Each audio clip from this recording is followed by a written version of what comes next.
Olá, pessoal. Boa tarde. Estamos aqui em pleno feriado para mais uma live. Vamos esperar o pessoal entrar. Vamos aguardar o meu convidado.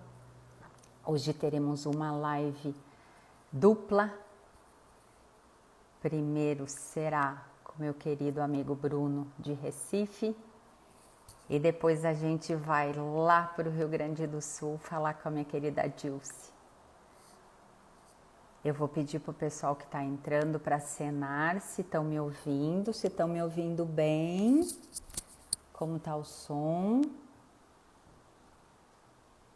Cláudio entrou, Rose entrou, vão me dando ok, até a gente esperar um pouquinho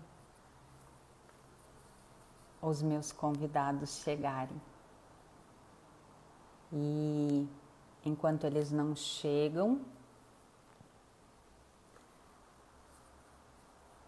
o Bruno acabou de entrar.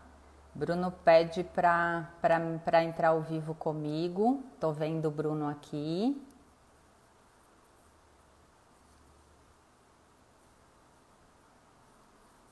Eu vou te convidar.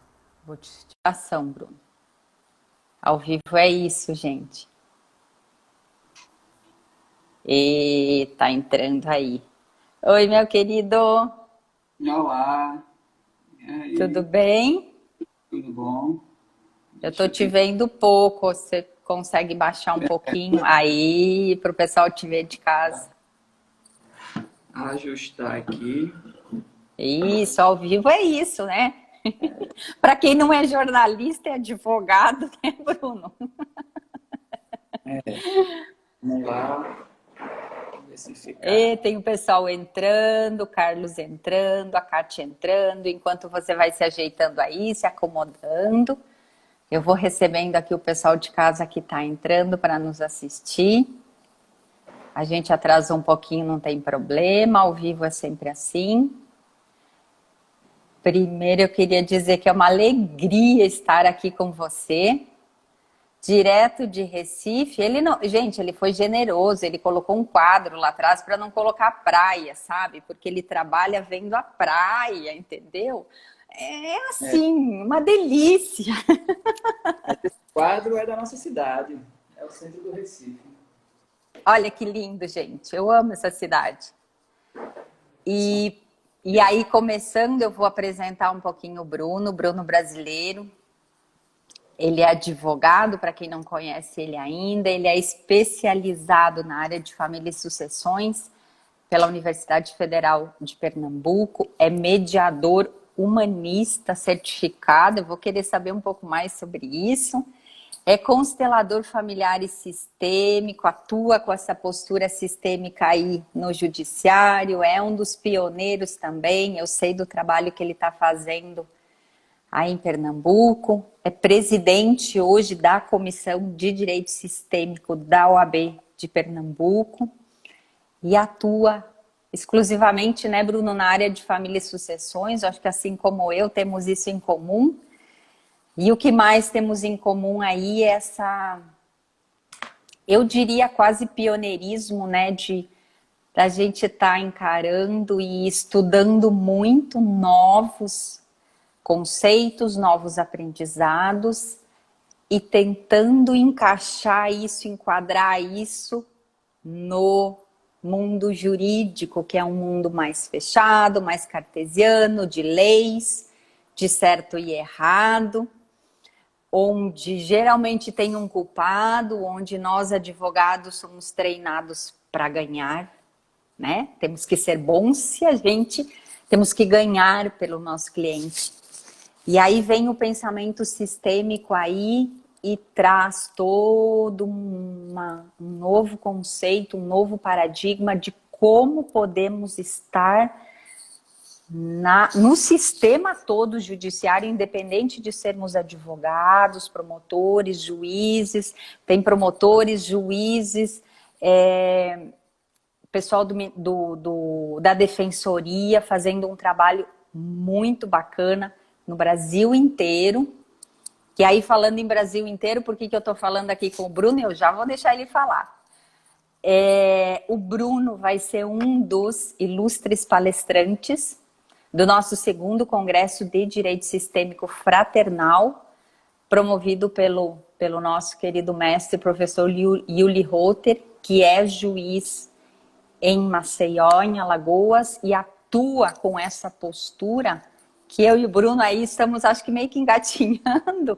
Ele já atua há muitos anos e ele vem promover esse segundo congresso para levar para quem não conhece ainda o que nós profissionais estamos fazendo, como estamos aplicando esse novo paradigma dentro dos nossos escritórios, porque não tem pronto, né? Não está escrito no livro como que a gente aplica todo esse conhecimento.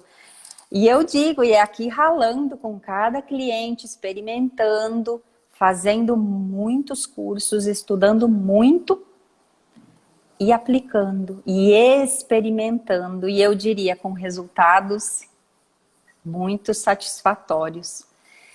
E eu vou passar a palavra para o Bruno. Qual que é o tema? Olha, gente, olha o tema que o Bruno vai trazer no congresso, é para desafiar. Ele vai falar o tema do congresso e ele vai dar uma palhinha aqui para a gente hoje. Quem quiser ver a palestra completa vai ter que ir para o congresso. Tá com um preço super acessível, gente. É para realmente a gente aprender e tomar conhecimento do que se está fazendo.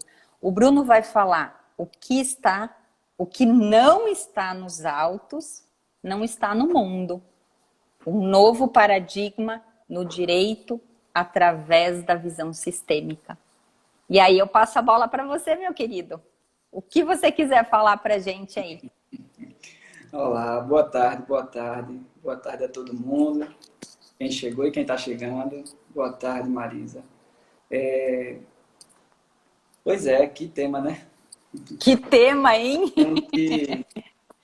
A gente sempre foi estudado, né? Eu instigo, inclusive, qualquer profissional do direito aí que atue, a me dizer que nunca ouviu falar desse jargão, né? Desse brocado jurídico, né? Em algum momento da sua vida. E isso vem buscando,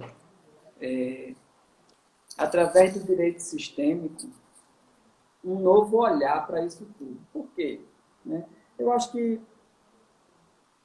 como é que surge, né, esse brocado de o que não está nos autos, não está no mundo. Né? E aí você tem aqueles princípios da distrição do juiz, né, daquele poder judiciário encaixotado, né, dentro da literalidade da lei, e aí a sua margem interpretativa da lei também fica mitigada a partir do momento em que você tem os tribunais superiores que já fazem isso por você, né? Então, assim, a interpretação do artigo você não dá, você já tem isso, então já vem de cima para baixo. Que é a jurisprudência dominante, para quem não conhece, né? E a gente tem que olhar, correr lá o que está no STJ e no STF, para orientar o cliente e dizer, olha, lá no final estão decidindo assim. Pois é, esse é o entendimento e os tribunais regionais e os tribunais estaduais, eles necessariamente tendem a seguir esse entendimento, né? E isso, de uma certa forma, tem uma razão de ser, porque o judiciário ele precisou normatizar isso para poder dar vazão, à quantidade de processos que existem. Né? Então, para você ter uma ideia hoje, de cada 3 brasileiros, 1 tem ação judicial. Isso seria em milhões? A quantidade de processos hoje ativa no Poder Judiciário, né? E aí vem o CNJ e diz, olha, mas temos uma notícia boa. Nós, a partir do momento em que entra uma média de 22 milhões de ações por ano, nós julgamos 22 milhões de ações por ano. Então, assim, nós respondemos aos anseios da sociedade, né? Respondem? Eu te pergunto. E aí eu pergunto, responde, ministro, né? Será que responde? Veja, O papel do Estado é esse, né? Se a gente Sim. voltar, se a gente fizer aí, se a gente começar a voltar no tempo, a gente vai ver que o aparecimento do Estado e do direito, né, veio justamente para essa finalidade. Quer dizer, não esta de responder, mas a finalidade com a qual ele foi lançado era promover a paz social. Né? E aí promover a paz social não é necessariamente responder uma demanda. Né? Não é necessariamente tabelar um dano moral, por exemplo, mas enfim. Mas essa foi a finalidade do direito. Né? Então, a gente sabe que hoje, né, e aí já entrando nessa pegada de processo, conflitos, né, a gente sabe que hoje existem não apenas o Poder Judiciário como uma forma de resolução de conflitos. Então, o Estado mesmo hoje, ele admite novas e alternativas resoluções de conflitos. Né? Porque ele diz, ó, eu estou entupido, não Não dou dá, conta. não dá. E aí, assim, não é o momento, né? Eu acho que também não vale aqui a mim, também eu acho que quem está aí também não quer ouvir quais são as minhas críticas ao Poder Judiciário, enfim, a quem está nele, o que faz, o que não faz, eu acho que... Vamos falar o que nós estamos, então, inovando, eu diria, e fazendo diferente com o que a gente tem. Pois é, eu acho que a realidade é essa, a realidade é fazer diferente, né? E aí como é que a gente faz diferente? Né? Bom, vamos olhar ali para as três partes ali, vamos supor as três partes que atuam dentro do Poder Judiciário. Né? Se você olhar do lado do Estado, o Estado está inchado. O Poder Judiciário diz, eu não aguento mais, eu estou julgando, eu estou enxugando gelo, né? E ele não traz necessariamente a pacificação ao qual ele se propôs a fazer no início. Quer dizer, com o passar dos anos, e isso é bom, porque o próprio judiciário está entendendo que ele não está atingindo a finalidade ao qual ele nasceu. Sim. E aí, por que você diz isso? O judiciário está entendendo? Sim, está. E está de portas abertas para a inovação. Né? A gente está entrando numa nova era. Você tem a lei de mediação, que traz novas oportunidades. Você tem a resolução 125 do CNJ, né? Você tem as próprias formas alternativas de resolução de conflitos aceitas pelo Poder Judiciário, você tem justiça restaurativa. Então, assim, o bom disso tudo é que o próprio CPC, né, que em 2015 trouxe a possibilidade de, a qualquer momento, o juiz mesmo instigar e chamar as partes para uma conciliação através desses métodos que ele fala adequados de solução, mas ele não diz quais são. E esses métodos que nós estamos correndo atrás, estamos criando, e estamos... Exatamente. E mais do que isso. Na verdade, o ministro Barroso, ele atribui um termo, ele diz assim, está nascendo um movimento de justiça qualitativa. É que termo extraordinário. Quer dizer, a gente está trazendo agora qualidade na resolução de conflitos. Sim. Né? Transformando, como eu diria, né? E mais do que isso, a partir do momento em que você traz essas novas oportunidades, você faz um movimento muito importante e convergente com a pacificação social, porque você levanta o protagonismo das partes, que infelizmente ele foi sendo mitigado com o passar dos anos. Né? Então você traz esse protagonismo de novo, da pessoa estar na sua posição para resolver aquela situação. Né? E aí essa forma alternativa de resolução, uma delas é facilitar a comunicação. Né? Então, você tem esse lado do Poder Judiciário, que é um lado de quem está aberto. Hoje está aberto. E a gente está vendo esse movimento. Né? Você tem o lado das pessoas, que aí é cultural. Né? Nossa cultura é de conflito. O ser humano em si, ele é conflitante. Né? E não porque ele vive em sociedade que ele é conflitante.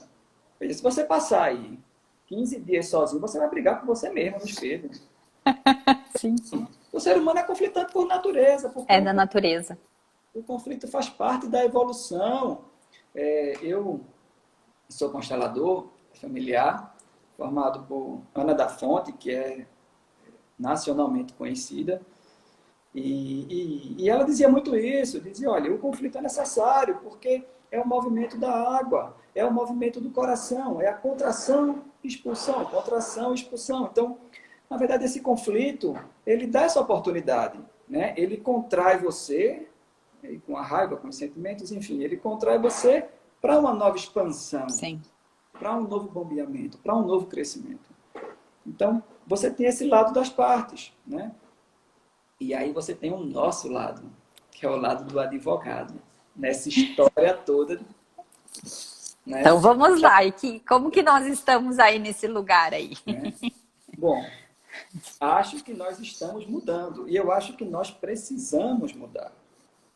Eu sou de uma geração em que, não muito antiga, né? Eu sou um cara novo, mas a faculdade ensina que advogado bom é advogado que briga, é advogado que ganha. É porque o advogado ganhou a causa dele. Ó, liga para fulaninho porque ele ganhou uma causa. Então, assim, e aí eu te pergunto, ganhou o quê? O que ele ganhou realmente para o cliente dele? Era aquilo que o cliente dele queria? Pois é. Será que ele tinha consciência que realmente aquele era o epicentro do conflito? E era isso que ele precisava auxiliar o cliente, ou ele ganhou o que ele entendeu numa primeira conversa que era, ou nem deixou muito o cliente falar? Não sei, estou trazendo aqui. É exatamente isso. Porque assim, o advogado, outra coisa, o advogado bom era o advogado que se abraçava com o cliente e colocava o cliente embaixo do braço, né? E o cliente, a cliente, ela chora no ombro do advogado, doutor, que é o meu marido. Eu digo isso por causa da área de atuação da gente, né? Sim. O advogado bom era esse advogado. Era o advogado que tomava o lugar do cliente. E aí você começa a mexer com emaranhamento. E, inclusive, o próprio ministro Barroso, ele no evento do CNJ, ele deu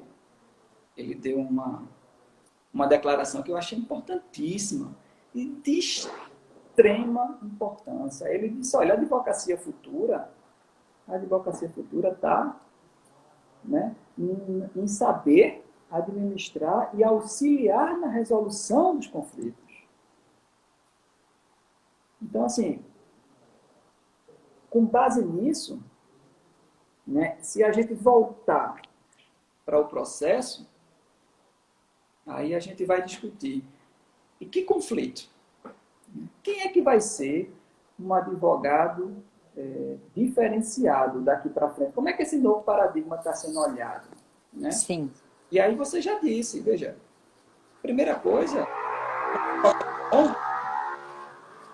é o advogado que vai entender qual é o conflito, qual é a real necessidade do cliente. Por quê? Porque muitas vezes o que está escrito ali no processo não é a necessidade do cliente, não é a demanda do cliente e não é o que ele quer. Ah, Bruno, como é que você diz isso? A prática mostra isso. Uhum. Faça uma audiência ouvindo a parte. Mas veja, faça uma audiência ouvindo a parte. Ouvindo. E o que é ouvir a parte? Coisa que pouquíssima gente faz. A gente tem Alagoas e Uli, que é um mestre nisso. Sim. A gente tem aqui em Recife, doutora Wilka também, que é da vara de família, e ela é uma mestre nisso.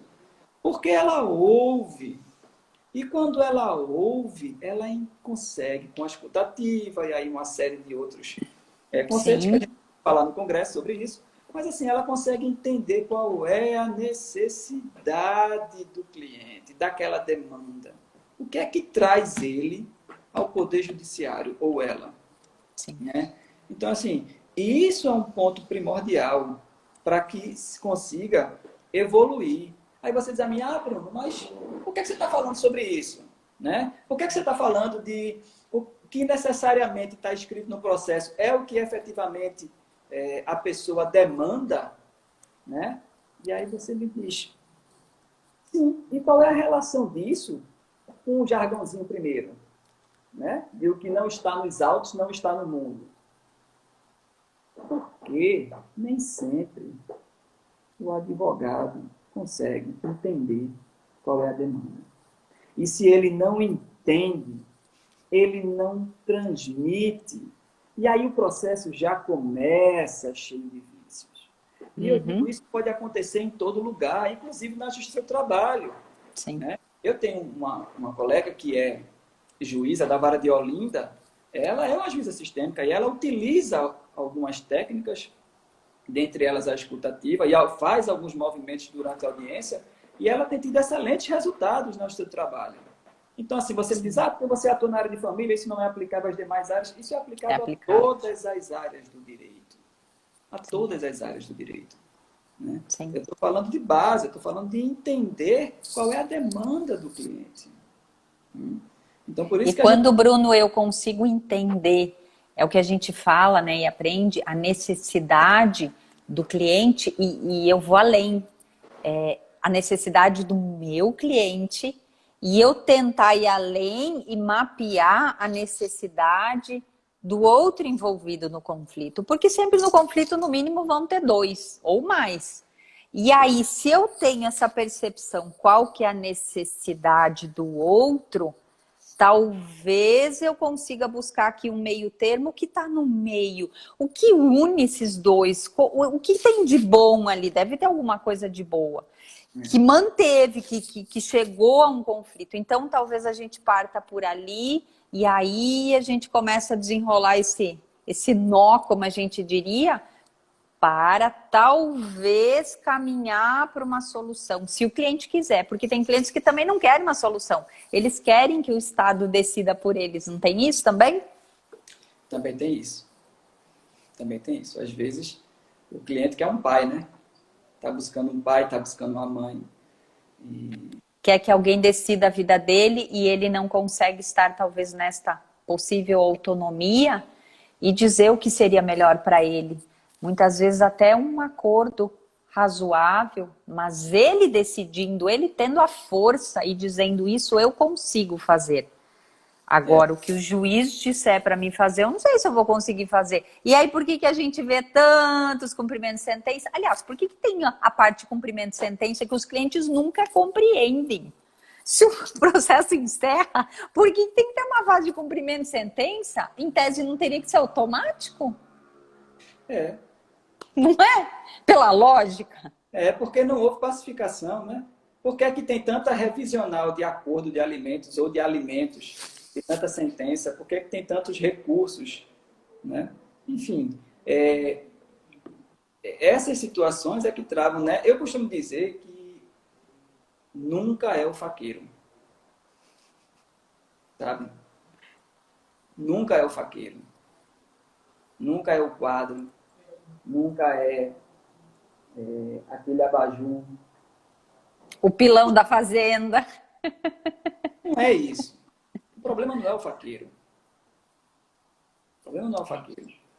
Entendeu? E aí cabe a gente, a um profissional, e aí eu entendo que essa é a pegada da advocacia futura, cabe ao advogado conseguir filtrar, porque se ele filtra isso, se ele consegue auxiliar a entender qual é a real necessidade e a real demanda, você já tem um avanço muito grande na busca da pacificação daquele conflito. Né? E aí, por que a gente volta para o brocado? Porque, assim, engraçado também, tem vários brocados desse jurídico, né? E às vezes a parte não quer mais conversar, ou não está no lugar dela, e aí ela diz, vou processar você. Vou processar você. Fale com o meu advogado. Não fale mais comigo, fale com o meu advogado. A gente ouve muito isso, né? Sim. Em parte. E realmente não está aberta para resolver. Às vezes nem ela sabe qual é o conflito. Mas o ponto desse brocado da gente, né, o que não está nos autos, não está no mundo, a gente pode trazer e aí fazer um paralelo com aquela verdade formal e a verdade real dentro do processo civil. Né? Porque você tem, via de regra, uma verdade formal, que é aquela que delimita a prova que está sendo utilizada ali, até para racionalização da decisão, e a verdade real. Essa verdade real é aquela que permite trazer aos autos todas as provas necessárias, e aí independente, sim, até às vezes da iniciativa das partes. Né? O juiz mesmo tomando essa iniciativa, né? Se for para o convencimento dele. Pois é. E, assim, e é esse movimento que a gente tem percebido com alguns advogados, com alguns juízes, com algumas pessoas membros do Ministério Público, da Defensoria. Então, assim, essa turma é, sim, pioneirismo. Porque a gente está trabalhando aqui com 400 anos de história. O direito começou em 1520, eu acho, não sei, com as ordenações filipinas, 1500, no começo. E a gente vem trazendo uma cultura de quase de 500 anos. Então, assim, é muito novo essa pegada sistêmica, esse olhar para todo o contexto. Isso é maravilhoso. É muito bom quando a gente encontra numa audiência um magistrado que pergunta sobre as pessoas. Sim. Que busca... Que olha no olho das pessoas, Bruno, eu vou além, que em vez de ficar assim, olhando lá, ele levanta e olha, conversa, diz bom dia, boa tarde, se importa. Eu vou com coisas... Gente, é real que estamos falando aqui, que se importa. Estado de presença, pelo menos com aquelas pessoas que estão entrando naquele minuto. Porque a partir daí você consegue identificar outra coisa. E aí eu vou falar um pouquinho de sistema em si como um todo, e de por exemplo, constelação, né? E quando você enxerga um promotor público, uma promotora pública, e a gente tem aqui em Pernambuco também, a doutora Fabiana é um exemplo, que é uma promotora sistêmica, né? Que primeiro ela tem o próprio sistema do Ministério Público, que é um sistema acusatório. O Ministério Público é para acusar, né? O fiscal da lei é acusador. Então, quando você tem uma promotora dessa, que chega numa audiência de feminicídio, um exemplo, e aí está lá interrogando o cara e diz: você tem irmãos? Olha isso. Veja, isso para um advogado tradicional. Ele vai dizer logo: excelência, que pergunta é essa? Peraí. Então, assim, aí quando você chega a uma promotora e diz: você tem irmãos? E aí o cara diz: tenho alguns irmãos. Seus pais são vivos? E ele diz: não. O que aconteceu com seus pais? Ele diz: não, meu pai matou minha mãe de paulada. Isso foi mesmo. Né? Eu tinha tantos anos. Às vezes eu vi. Onde? Aí ele diz: não, eu tinha 4 anos nessa época. E você lembra disso? Lembro, doutora. Lembro. Eu assisti tudo. Você conheceu seu avô? Conheci meu avô. Você conviveu com ele? Não convivi, doutor. Eu conheci, mas eu vi que ele bebia muito, pensei que ele bebia muito, e ele brigava muito com minha avó, aí batia nela e saiu de casa, enfim. E aí, quando você enxerga que uma promotora pública está com esse viés, com esse olhar sistêmico, você diz: alguma coisa está mudando. Vamos buscar a verdade real. Mas eu não falo isso para inocentar ninguém. Tá? Sim. Isso é importante falar. Está bem claro. Assim, eu não falo isso para inocentar ninguém. O direito está aí. As sanções são previstas em lei e devem ser aplicadas para moldar o comportamento. Para moldar o comportamento da sociedade. Mas quando você começa a ver as pessoas atuando dessa forma, você diz: algo está mudando. Algo está mudando. Né? Sim. E aí a gente... Eu estou vendo aqui a hora. Então, Já estamos finalizando, né? E aí eu vou finalizar dizendo o seguinte: quando você olha para cima, para os tribunais, e diz: e aí? Como é que está vindo essa ordem lá em cima? Como é que está sendo visto isso lá em cima? Né? O que é que vale? O que não está nos autos não está no mundo? a verdade formal e a verdade real, o que é que está se buscando.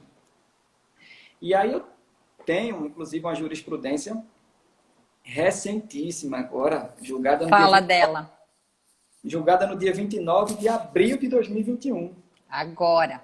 Agora, pelo ministro Humberto Martins, presidente do STJ. Né? E o caso era mais ou menos o seguinte, era uma construtora contra o município. A construtora ela tinha um contrato de locação para poder atender serviços de conservação e limpeza de uma unidade hospitalar lá. Hospitalar não, ensino público. De escola, né? Ensino público.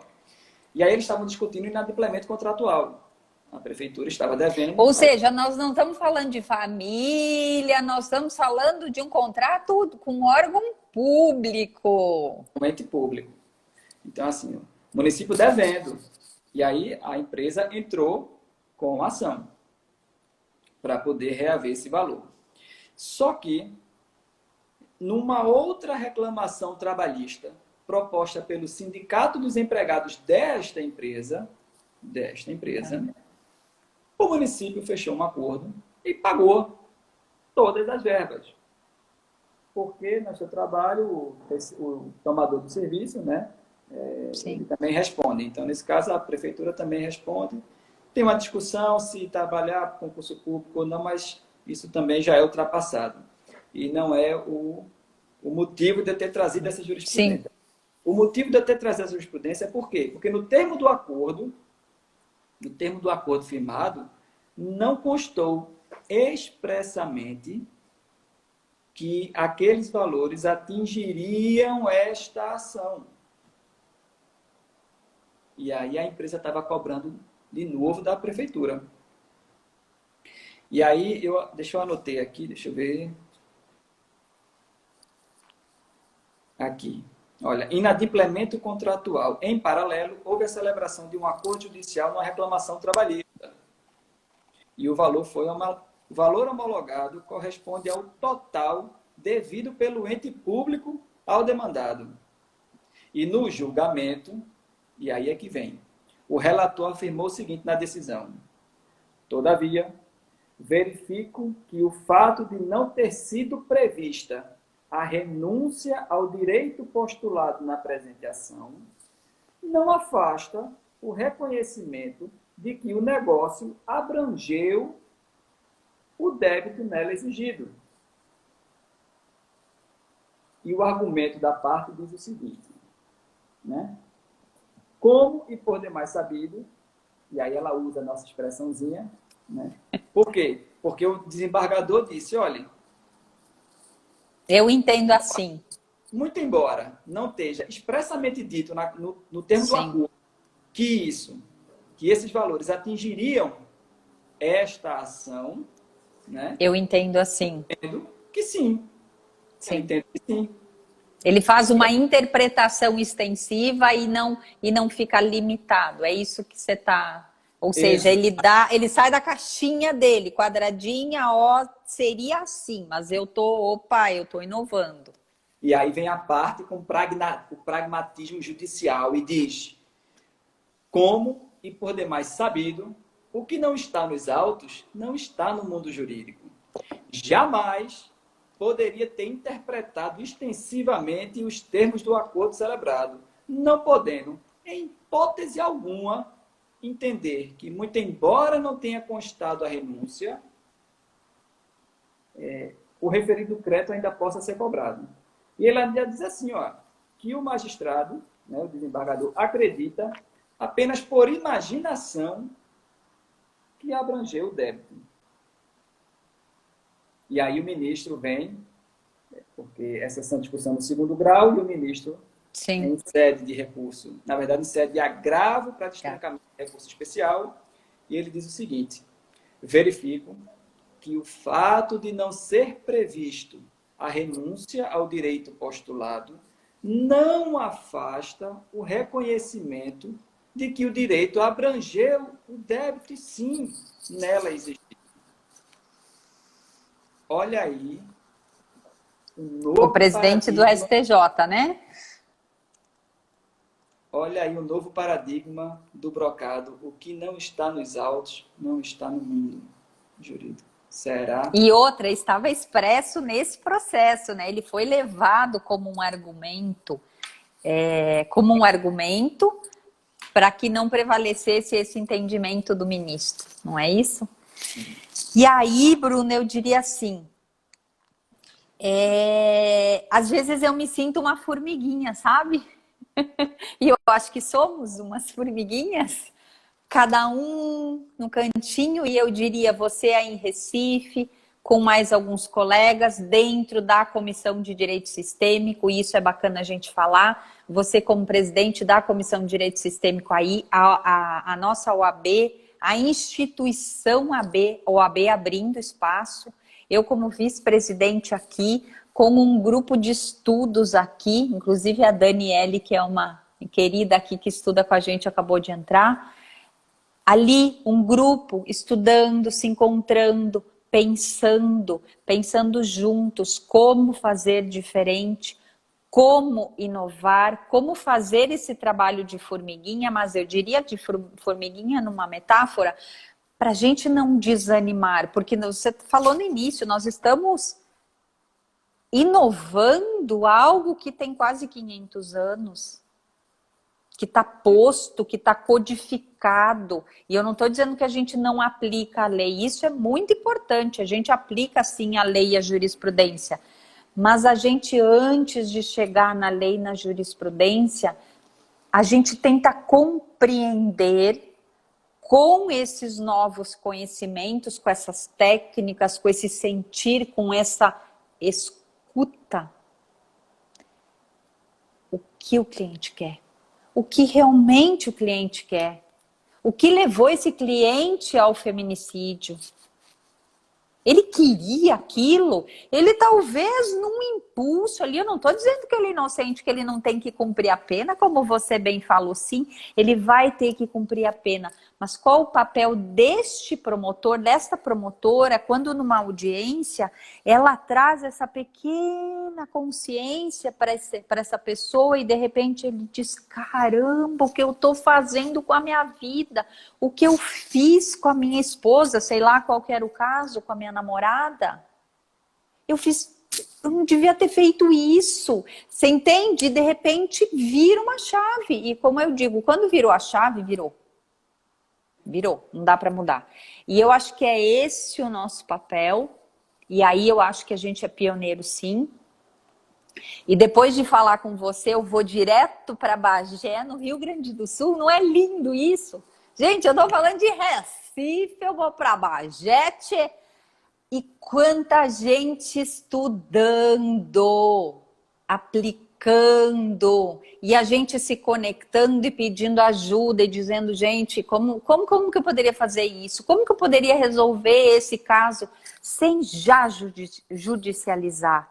E vamos talvez judicializar e aumentar esse número aí de ações, de milhões e milhões e milhões, talvez deixar nesses milhões e vamos tentar acomodar aqui nos nossos escritórios. Talvez com uma boa solução, mas vamos tentar. E dá trabalho, né? Dá trabalho. Eu acho que mais do que isso tudo, assim, é um paradigma para a advocacia, sabe? Vai ser um diferencial.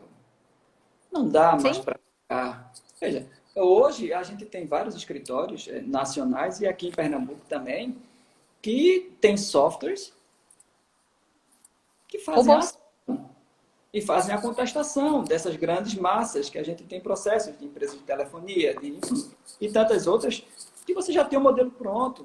Então você não discute fato, mas o computador já está fazendo a ação, o computador já está fazendo a contestação. E aí você começa a dizer, daqui a pouco o computador também vai precisar julgar.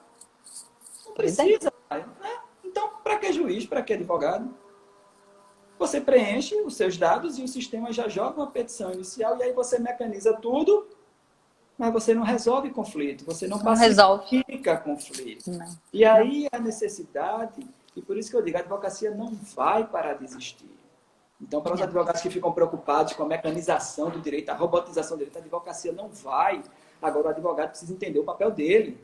O advogado precisa entender o papel dele, entendeu? O juiz não vai deixar de existir.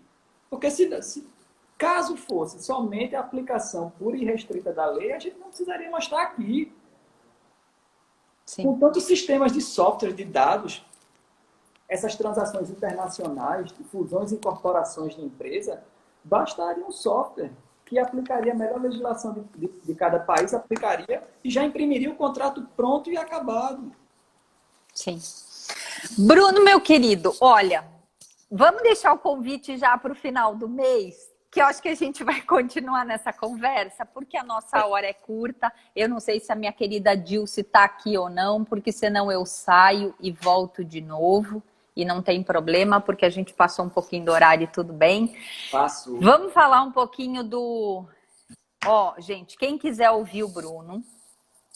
E mais uma galera aí que está estudando muito. Dia 18 e 19 agora de junho, teremos o segundo Congresso de Direito Sistêmico Fraternal. É um congresso nacional, todo online, com custo super acessível. Vamos ter temas assim muito bacanas sendo levados para todos vocês. E fica o convite para quem sentir o chamado. E aí eu deixo com o Bruno para finalizar e para deixar a chamadinha do final do mês, que acho que vamos ter outro encontro. Exatamente. E gratidão por estar aqui comigo hoje. Eu só tenho a agradecer a você, a todo mundo. Vamos embora. Vamos trabalhar para desenvolver e disseminar esse conhecimento, né? Que ainda é novo e ninguém está aqui para dizer o que é ou para definir. A gente está aqui para conversar mesmo. Entendeu? E a partir daqui a gente começar a criar novos conceitos, entendeu? E tentar chegar numa composição. Então, acho que vai ser um grande bate-papo, acho que esse congresso vai ser uma oportunidade para quem não tem ainda intimidade, de poder criar essa intimidade, porque a pegada do congresso é justamente essa, né? Vai ter vários nomes de peso, né? Sim! Não sou eu os nomes de peso, mas terão vários. Nem eu. Né? Inclusive Yuri, que está coordenando tudo, que é um cara que eu tenho grande respeito e admiração, né? Um profissional que não se limitou a fazer o trabalho dele, que poderia, né? Ele foi além e, além de tudo, é um estímulo e uma inspiração para que a gente também vá além, né? Sim. Então, obrigado a todo mundo. Espero encontrar todos aqui no dia 16 e 17 de junho, lá no Congresso. 18 e 19. 18 e 19, para conversar mais sobre o assunto. Né? E no final do mês a gente vai ter uma live, né? Depois a gente divulga nas redes sociais. No final do mês vamos ter uma conversa pela Comissão de Direito Sistêmico daqui, da UAB. E aí mais para frente a gente divulga um pouquinho. O foco hoje é o Congresso. Vamos Isso. lá. 2 dias intensos e de muito aprendizado. E de muita troca e descoberta. Obrigado, muito bom. Obrigada, Bruno, querido. O pessoal que está aí com a gente, pelo andar da hora, eu vou sair e eu volto com a Dilce para falar lá de Bagé, que está um frio danado, e a gente continua mais um pouquinho essa conversa. Bruno, meu querido, eu amo essa cidade, obrigado por estar aqui comigo e a gente se encontra, tá bom? Tchau, tchau. Tchau, gente.